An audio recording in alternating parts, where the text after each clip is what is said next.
Hello, sleep seekers. Tonight, we're beginning something different. A three-part series exploring one of Buddhism's most uncomfortable contradictions: the relationship between spiritual practice and sexual desire, between monasteries and brothels, between enlightenment and the very human urges that monks were supposed to transcend, but sometimes didn't. This isn't salacious gossip. This is actual history.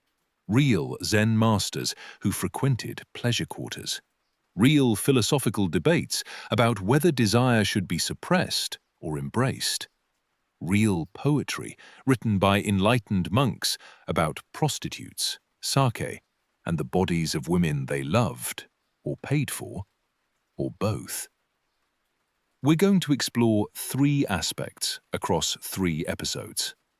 Tonight, Episode 1, The Monk Who Loved Prostitutes, Ikkyū's Scandalous Enlightenment. The true story of Ikkyū Sōjun, the 15th century Zen master who called brothels his meditation hall, who wrote erotic poetry, who argued that true freedom meant freedom from all conventions, including sexual morality, and who died at 87, still visiting his favorite courtesan. Was he genuinely enlightened, or just a monk with excellent justifications for bad behavior? Episode 2, Tantra, Sacred Sex, and Crazy Wisdom, when Buddhism said yes to desire. The traditions that didn't suppress sexuality but integrated it. Tantric Buddhism, the crazy wisdom masters, the philosophical argument that clinging to celibacy is itself attachment, that prohibition creates the very craving it tries to eliminate. Episode 3, A Night in the Floating World, inside Edo period pleasure quarters, immersive POV. You are a young monk in the 1680s Kyoto, following your controversial teacher into the Gion pleasure district, sitting in tea houses with courtesans and sake, trying to understand if this is teaching or transgression, if the shamisen music and silk and philosophical debates about desire constitute spiritual practice, or if you're just watching your teacher enjoy himself while calling it Zen. These episodes will be historically grounded, philosophically honest, and, as always, designed to help you drift off while contemplating uncomfortable questions about desire, enlightenment, and whether anyone, even Zen masters, can truly transcend being human. Let's begin with Ikkyū. The sound of a shamisen, 3-stringed instrument played with large plectrum, drifts through the paper screens of a Kyoto tea house in the year 1450. The music punctuated by women's laughter, by the clink of sake cups, by conversation that's not particularly profound or spiritual, but is simply human, flirtatious, warm, alive in ways that monasteries, with their silence and their rules, and their emphasis on transcending worldly attachment, are decidedly not alive. In this tea house sits a Buddhist monk, robes slightly disheveled, sake cup in hand, composing poetry about the woman sitting beside him. Poetry that is absolutely not the kind of thing Buddhist monks are supposed to write, that violates basically every convention about monastic behavior, that scandalized his contemporaries, and continues to make modern scholars slightly uncomfortable when they have to explain him to students, expecting Zen masters to be, well, more master-like, and less obviously enjoying themselves in establishments of questionable reputation. This monk is Ikkyū Sōjun, and he is possibly enlightened, possibly just extremely good at justifying his preferences with Buddhist philosophy, possibly both simultaneously. the ambiguity being very Zen, even if the behavior itself seems decidedly un-Zen. Or perhaps reveals that our understanding of what constitutes Zen behavior is incomplete, limited by cultural assumptions that Ikkyū spent his entire life deliberately violating. The illegitimate prince who became a scandalous monk. Ikkyū was born in 1394, the illegitimate son of Emperor Go-Komatsu and a low-ranking concubine, which is either a fortunate beginning, royalty, or an unfortunate one. Illegitimate royalty, with no claim to succession, no political future, no role in court except as reminder of the emperor's dalliances. His mother was expelled from court, took young Ikkyū with her, and at age 5 he was sent to a Zen temple, not because he showed particular spiritual inclination, but because that's what you did with inconvenient imperial offspring who couldn't be acknowledged officially, but couldn't simply be discarded either.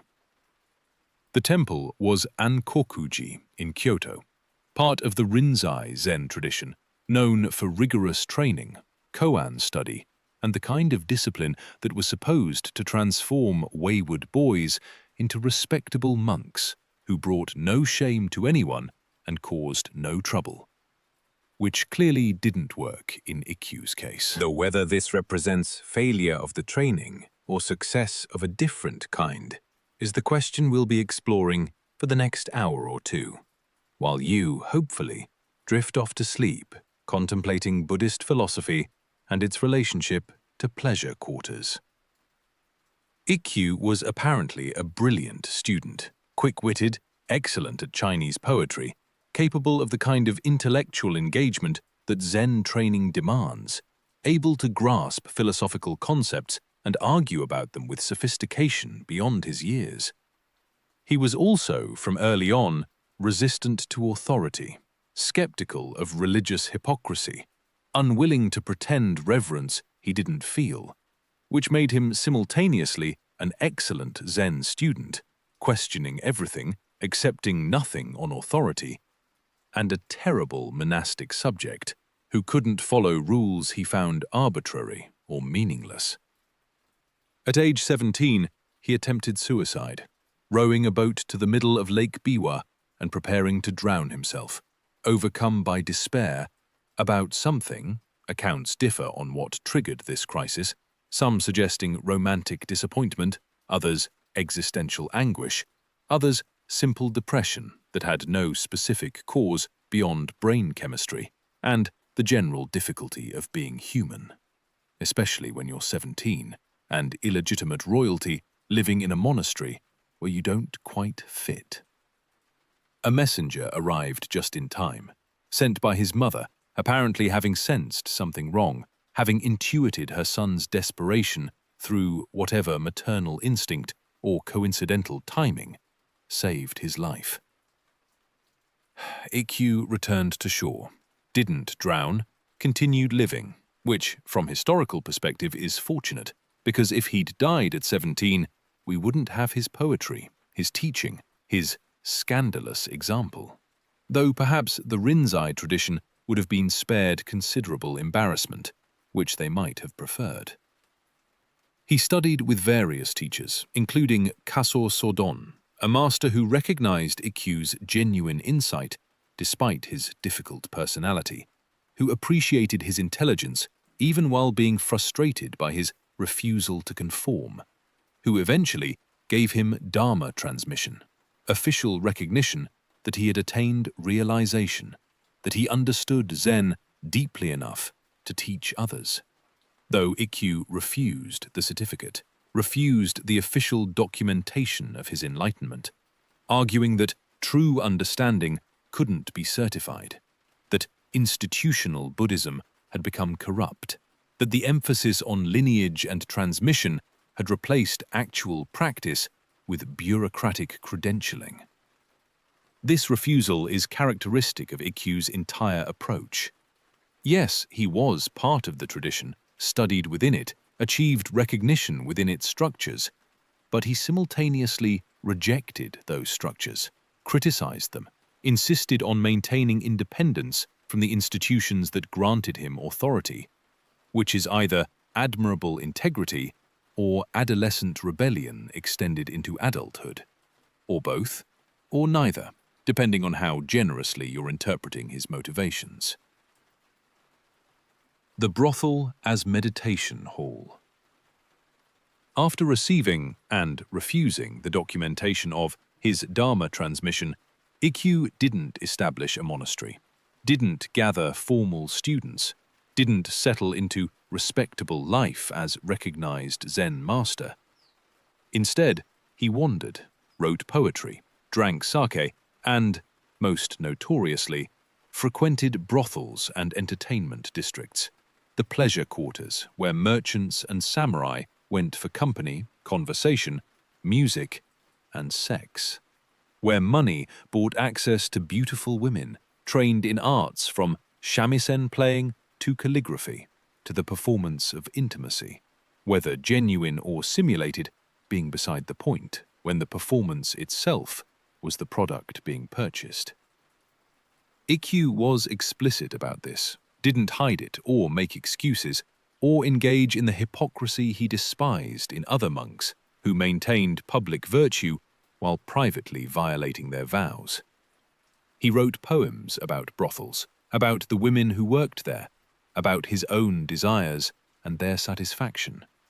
Poems that are simultaneously beautiful and uncomfortable, that celebrate physical pleasure while also seeming to use that pleasure as metaphor or teaching device, or both simultaneously, in ways that resist clear interpretation.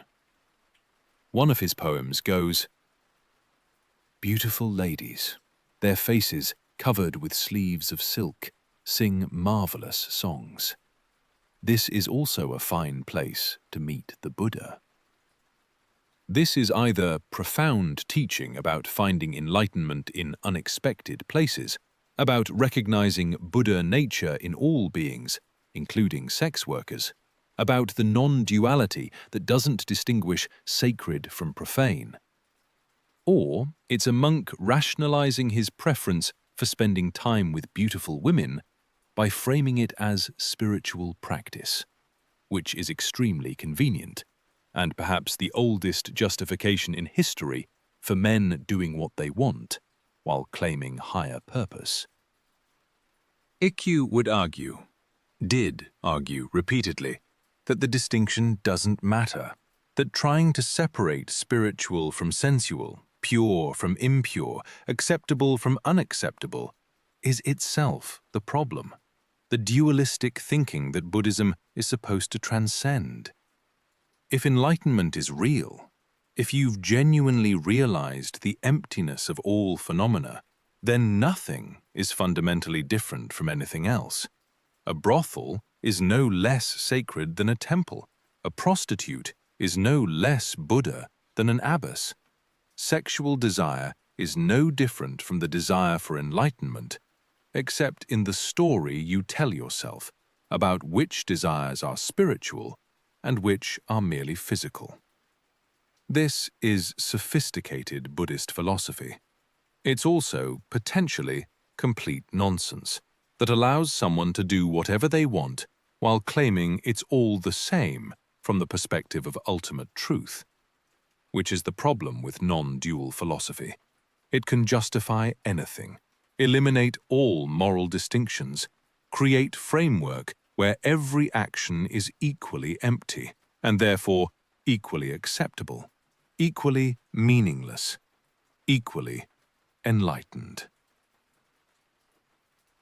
Another of his poems. I'm in the pleasure quarters, every night among the women selling love. The old lecher can't give it up. This one is harder to interpret as purely spiritual metaphor. Old lecher is not typically a title claimed by enlightened masters. The acknowledgement that he can't give it up suggests attachment, the very thing Buddhism teaches to relinquish, the clinging and craving that creates suffering that the entire practice is designed to eliminate. So is Ikkyū enlightened despite his behavior? Or is his behavior itself enlightened? Or is he not enlightened at all, but just honest about his limitations in ways that most monks weren't, didn't pretend to have transcended what he hadn't actually transcended, didn't maintain facade of purity that would require lying about who he was and what he wanted? The Zen tradition has never quite known what to do with him. He's too important to dismiss, genuinely brilliant, recognized by respected teachers, produced teachings and poetry that influenced generations of practitioners. But he's too scandalous to fully embrace, too obviously enjoying things monks shouldn't enjoy, too explicit about desires monks shouldn't have, creating ongoing discomfort for a tradition that wants to claim him while also maintaining distance from his more problematic behaviors. The Blind Singer and the Old Monk. In his 70s, when most monks are respected elders teaching younger students, maintaining dignified presence, preparing for death with appropriate gravitas, Ikkyū fell in love. Or perhaps had been in love before, but this time wrote extensively about it, with a blind woman named Mori, a singer and performer in the entertainment districts, who was young enough to be his granddaughter, whose blindness apparently didn't diminish either her beauty or her talent, whose relationship with Ikkyū lasted until his death and became subject of many poems that are tender, explicit, philosophical, and deeply human, in ways that complicate any simple assessment of whether he was using her, whether she was using him, whether they genuinely cared for each other, or whether this was transaction dressed up as romance by an old man who needed to believe it was something more than what it was. One poem to Mori. The love of old age is like the last drop of water from a dried-up well.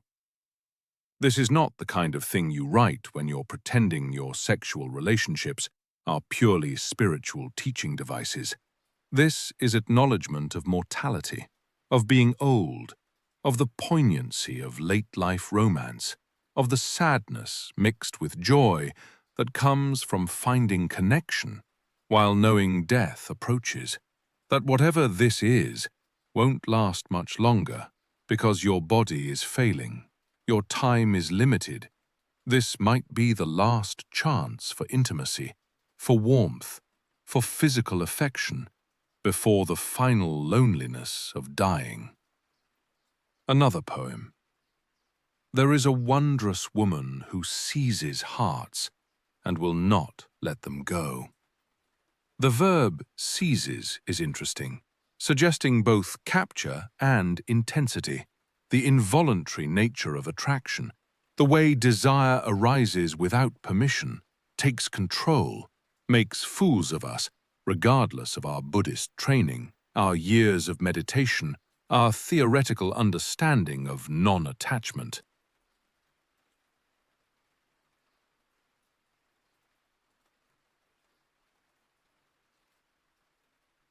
Ikkyū wrote many poems to Mori and about Mori, poems that oscillate between the erotic and the tender, between philosophical observation and simple human longing, between the voice of a Zen master who has transcended attachment and the voice of an old man grateful for affection, for touch, for someone who wants to be near him despite his age, his difficult personality, his reputation. After 10 days of unbearable longing, I return to the pleasure quarters. There's humor here, self-awareness, the acknowledgement that he's repeating patterns, that knowing you're attached doesn't automatically free you from attachment, that understanding the nature of desire intellectually doesn't eliminate the desire itself, doesn't make you immune to its pull. its insistence, its ability to override every principle you claim to hold. The phrase "learns nothing" is particularly interesting coming from someone who spent decades teaching others, who was recognized as having profound insight, who wrote extensively about Buddhist philosophy. What does it mean to learn nothing? That he's failed at Buddhism, or that learning, in the conventional sense of accumulating knowledge and changing behavior, isn't actually what Buddhism is about? That perhaps genuine freedom includes the freedom to be foolish, to desire, to be human in all the contradictory ways humans are. Without needing to perform transcendence, you haven't actually achieved. The poetry of justified desire.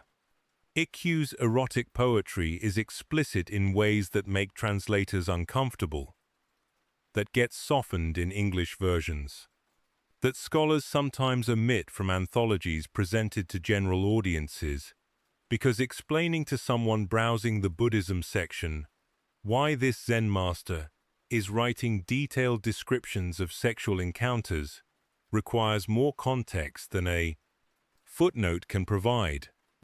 One poem translated more directly than most. The first two lines are pornography by medieval Japanese standards, explicit, physical, focused on bodily pleasure without spiritual metaphor to soften it. Then the third line pivots to philosophy, to direct criticism of conventional Buddhist teaching about celibacy, about transcendence, about the path requiring renunciation of sensual pleasure. The fourth line offers the traditional Buddhist image, the lotus growing from mud, but inverts its usual meaning. Typically, the lotus in mud represents how enlightenment emerges from the impurities of ordinary life, how we transcend our base nature to achieve something pure. But Ikkyū is suggesting something different, that the mud isn't something to be transcended, but is itself where the beauty exists. That purity and impurity are false distinctions, that the lotus needs the mud, doesn't bloom despite it, but because of it. Beauty and dirt and desire and enlightenment, all part of the same reality that we artificially divide into categories of acceptable and unacceptable. This is philosophically sophisticated. It's also convenient for someone who wants to sleep with courtesans without feeling guilty about it. Both things can be true simultaneously. The institutional nightmare. The Rinzai Zen establishment during Ikkyū's lifetime was, by his account and by most historical assessments, deeply corrupt. Temples had become wealthy. Abbots lived comfortably. Dharma transmission, the official certification of enlightenment, was being bought and sold, granted to wealthy donors' sons regardless of actual understanding. The whole system having transformed from spiritual practice into social institution, from path to liberation into credentialing program for the privileged.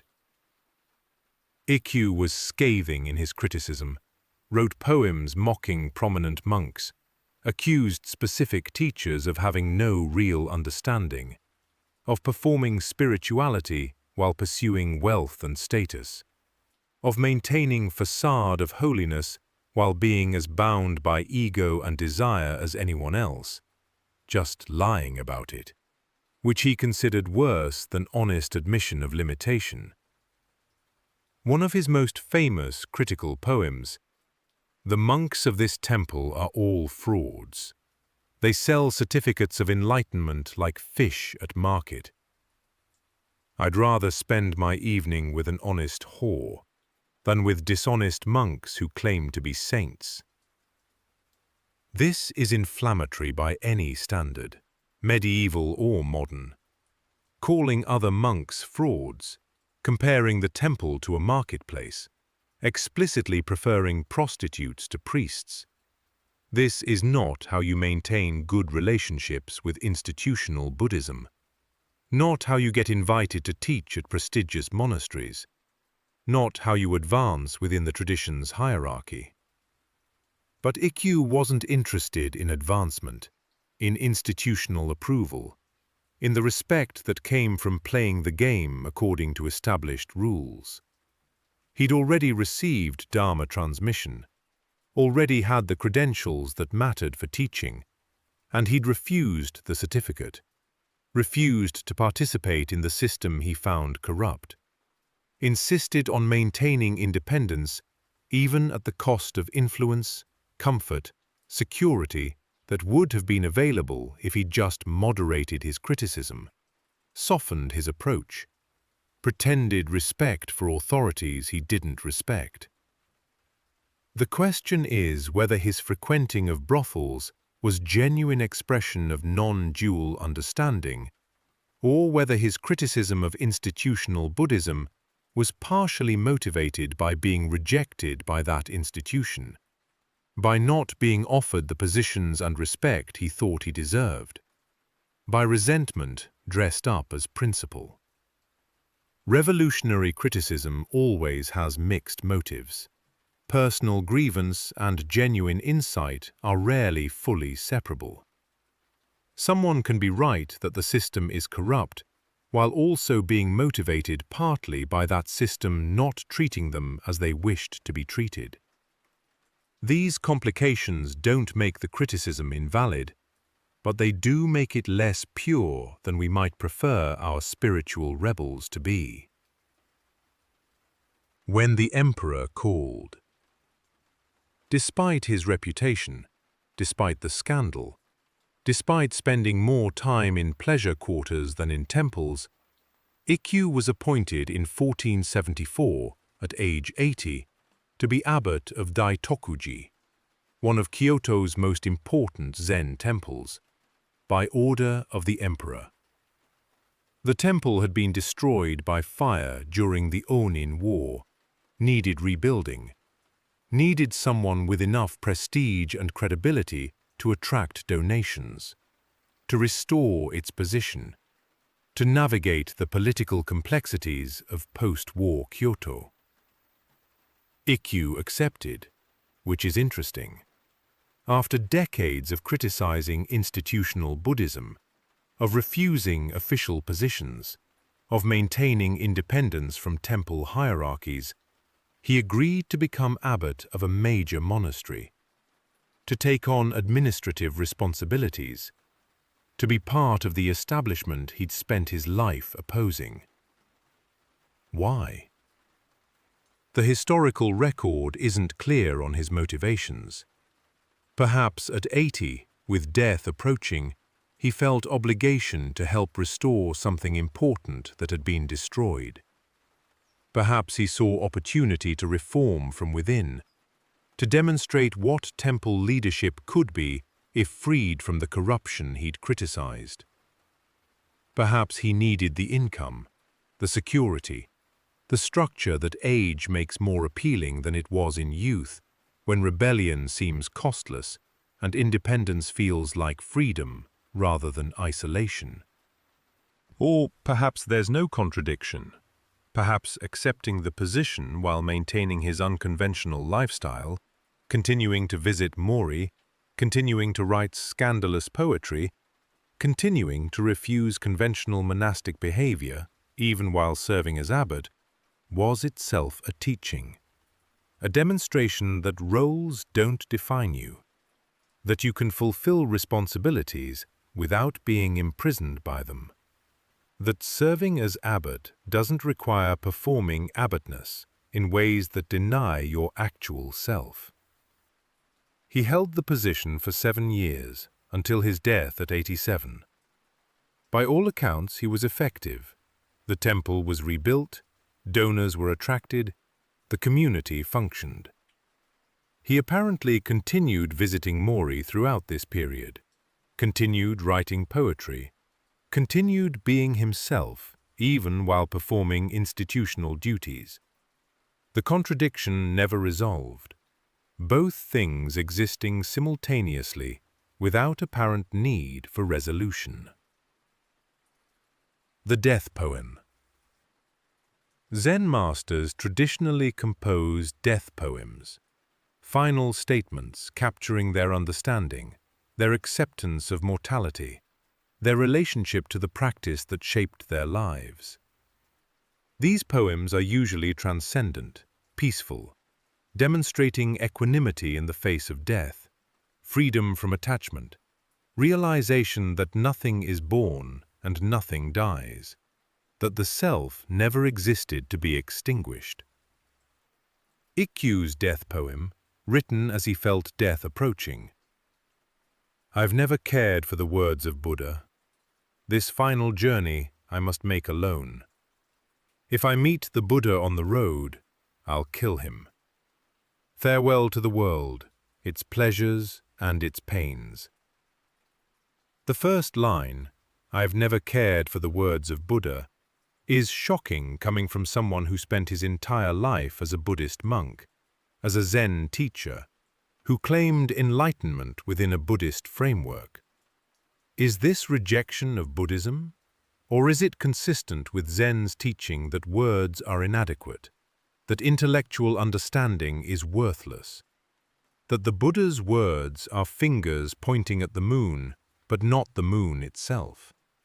That true understanding comes from direct experience, not from studying texts.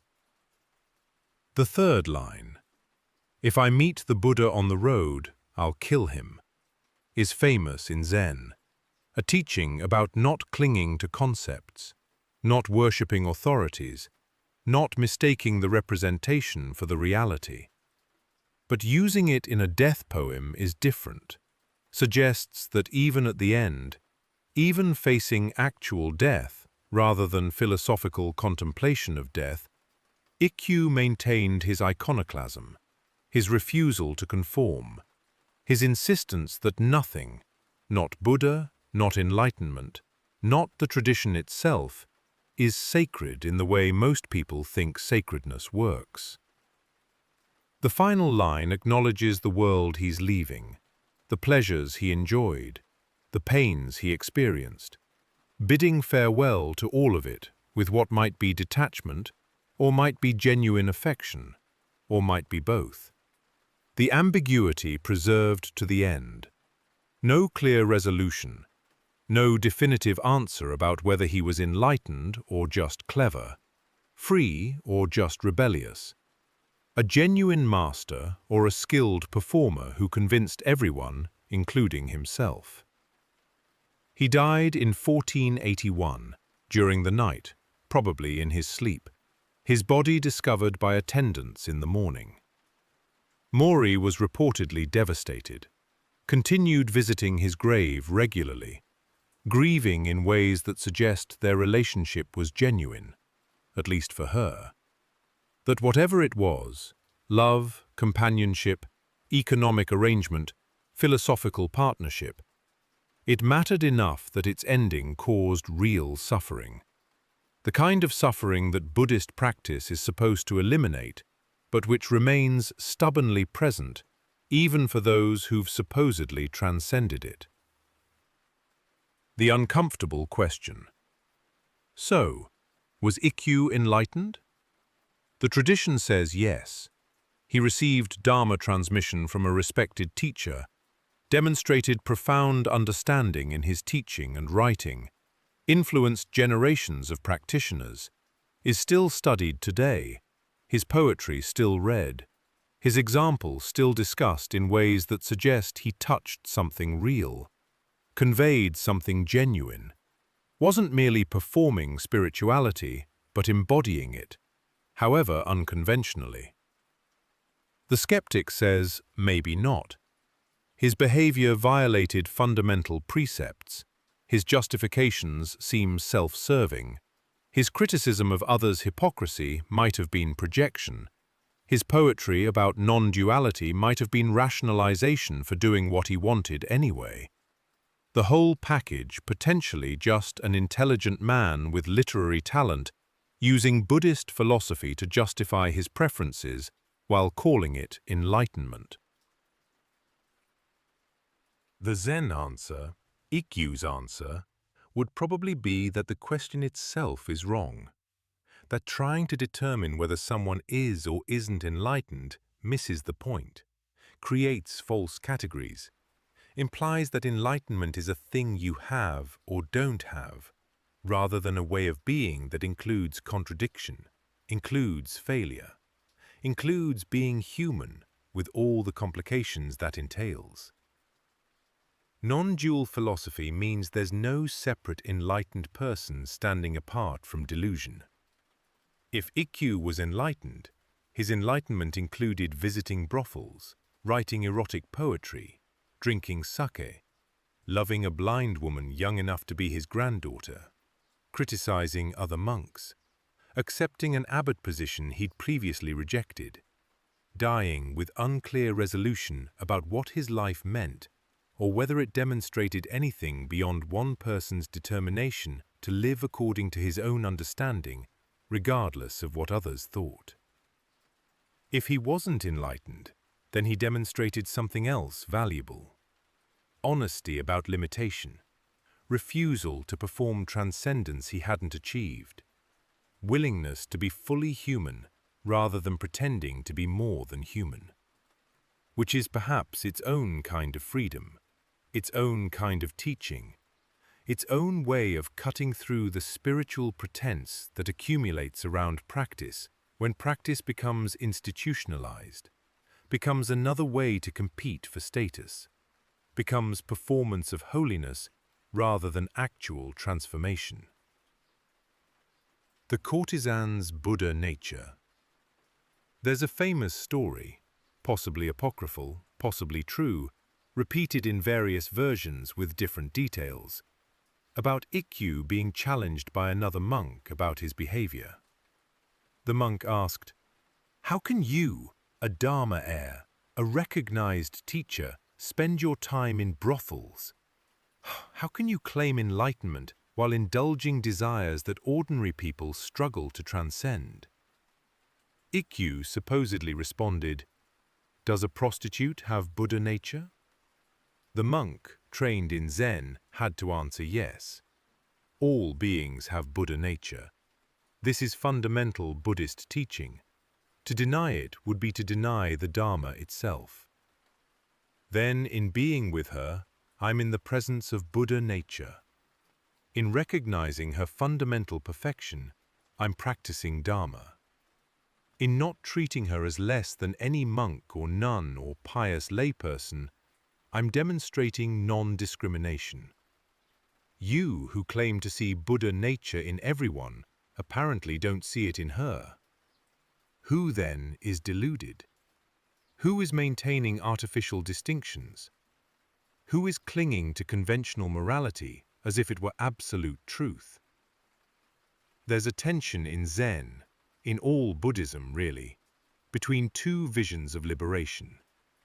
One vision emphasizes renunciation, discipline, the monastic path of celibacy and poverty and minimal comfort.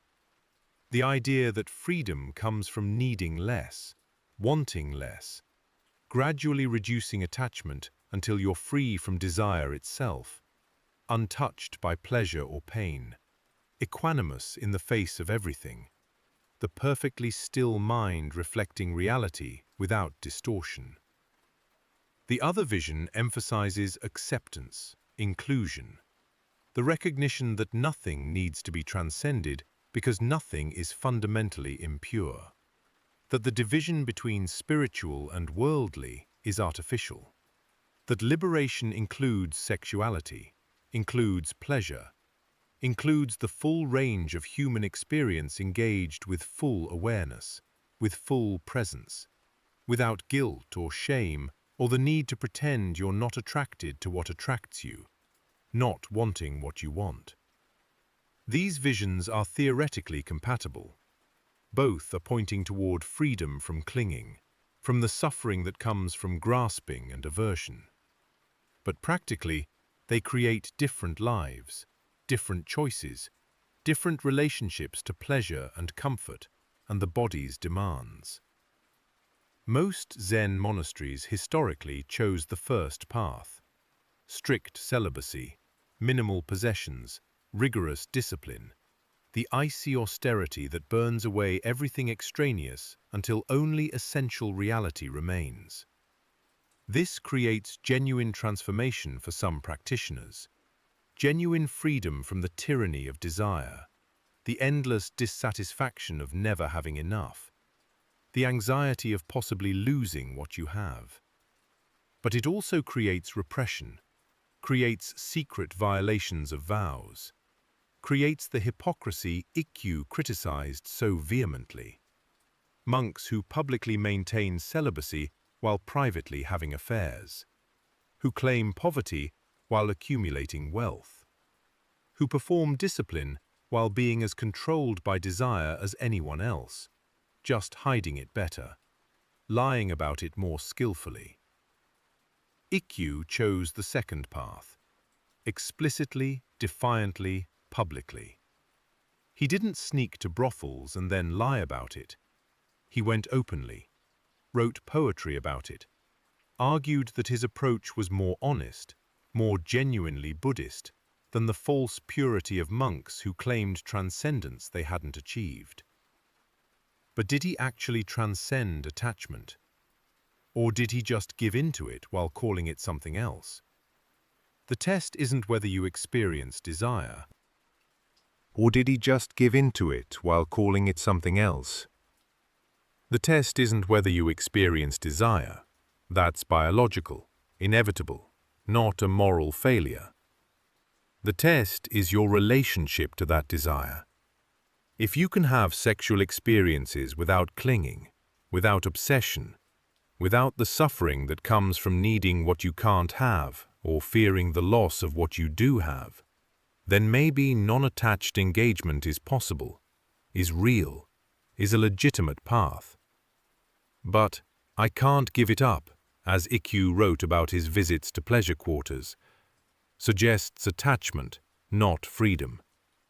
Being unable to stop suggests compulsion, not choice.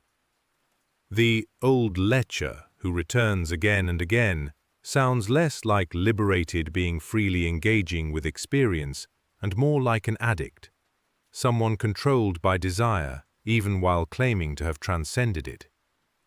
Unless, and this is where it gets complicated, unless genuine honesty about limitation is itself a kind of freedom, a refusal to pretend transcendence, an acceptance of being human rather than trying to be something more, which is perhaps its own way of letting go, its own way of not clinging to images of who you should be or how enlightened people should act. Crazy wisdom or just crazy? There's a category in Tibetan Buddhism, and informal category in Zen, called crazy wisdom, describing masters whose behavior is so unconventional, so shocking, so apparently contradictory to Buddhist principles, that it either demonstrates profound realization beyond conventional morality, or demonstrates mental illness, spiritual bypass, or simply being an asshole with good publicity. These crazy wisdom masters drink alcohol, have sex, break precepts, behave outrageously, all supposedly as teaching, showing students that rules are empty, that conventions are arbitrary, that attachment to proper behavior is itself attachment, that freedom includes freedom from needing to appear spiritual. The problem is distinguishing genuine crazy wisdom from fake crazy wisdom, actual realization from clever performance, skillful provocation that breaks through students' fixed ideas from harmful behavior rationalized as teaching. By definition, crazy wisdom looks the same whether it's real or not. If it didn't look crazy, it wouldn't be crazy wisdom, it would just be wisdom. Some tests have been proposed. Does the behavior serve the student's growth or the teacher's pleasure? Does it break conventions in ways that illuminate truth or just indulge appetite? Does the master maintain core ethics, not causing harm, protecting the vulnerable, even while violating surface rules? Can they stop the behavior, choose differently, or are they compulsively acting out while claiming intentionality? Ikkyū probably passes some of these tests, fails others. His behavior was consistent, maintained for decades, not secret indulgence but public stance. He articulated clear philosophy, wasn't just acting out, but genuinely believed his approach expressed deeper understanding. He criticized hypocrisy, not morality itself, objected to false virtue, not to virtue. But he also admitted attachment, can't give it up, which suggests compulsion. He primarily benefited himself. The poetry is beautiful, but it's his pleasure being described, his satisfaction, his needs being met. So, crazy wisdom or just crazy? Enlightened iconoclast or clever rationalist? Genuine master or sophisticated fake? Perhaps the answer is yes, all of the above. Humans are more contradictory than our categories allow, more complex than simple judgments capture, capable of being multiple things simultaneously, sincere and self-serving, insightful and deluded, free in some ways while trapped in others, teaching truth while embodying contradiction. Perhaps Ikkyū's real teaching is the discomfort he creates, the uncertainty, the inability to neatly categorize him as success or failure, as example or cautionary tale, as master or charlatan. Perhaps forcing us to sit with that uncertainty, to tolerate the ambiguity, to resist the urge to make him simple, is itself the lesson. That reality is messy, that people are complicated, that enlightenment, if it exists, includes the whole human mess. The shamisen music has stopped in the tea house. The sake cups are empty. The laughter has faded. Ikkyū eventually left, returned to his temple, to his cushion, to the sitting that continued whether he visited brothels or not, whether he was enlightened or not, whether any of it mattered or not. He sat zazen, apparently, every day, hours of it. The same practice that every other Zen monk practiced. The same stillness, the same attention to breath, the same returning when the mind wandered, the same aching knees and straight spine and watching thoughts arise and pass. The ordinary practice that doesn't care whether you're keeping precepts or breaking them, doesn't require purity to be effective, doesn't demand that you be more than you are. Maybe that's the point. Maybe the scandal of Ikkyū isn't that he went to brothels, but that he demonstrated you could be deeply flawed, obviously human, clearly attached to pleasure, and still practice, still sit, still potentially realize something true, still teach, still be part of the tradition even while being its most problematic member. Maybe the message is that practice is for humans, not for saints, that you don't have to be perfect to meditate. That failing to transcend desire doesn't disqualify you from sitting down and paying attention to your breath. That liberation, if it's real, has to include the unliberated, has to be accessible to people who still want things, who still fail, who still don't match their own ideals or anyone else's expectations. Or maybe that's too generous. Maybe some behavior is incompatible with genuine practice. Maybe there are limits to what can be rationalized as teaching. Maybe we shouldn't let brilliant poetry and philosophical sophistication excuse exploitation. Shouldn't let claims of non-duality override basic ethics. Shouldn't let masters be masters just because they say they are. Write beautifully and have good answers for every criticism. You're falling asleep now. Hopefully, the questions unresolved, the story incomplete, Ikkyū still ambiguous, still complicated, still refusing easy assessment even 5.5 centuries after his death. The monk in the pleasure quarter, the master and the old lecher, the poet and the fraud, the enlightened being and the attached human, all of it somehow the same person, somehow one life, somehow containing more truth and more delusion than we'd prefer our spiritual exemplars to contain. Sleep well, sleep seekers, and if you dream of Zen monks and courtesan and sake cups and poetry, dream kindly of them all. They were trying in their various ways to figure out how to be human, how to be happy, how to be free, and none of them fully succeeded, but perhaps none of them completely failed either. The shamisen is silent now. The tea house is dark. Ikkyū has left for the night, walking back toward the temple, or toward whatever comes next. His robe slightly disheveled, his heart full or empty or both, carrying his contradictions with him into the darkness, into the morning, into whatever comes after, which is where we all go eventually, enlightened or not, resolved or not, free or not. The same dark road, the same uncertain destination, the same need to keep walking even when we don't know if we're going the right way. Rest now.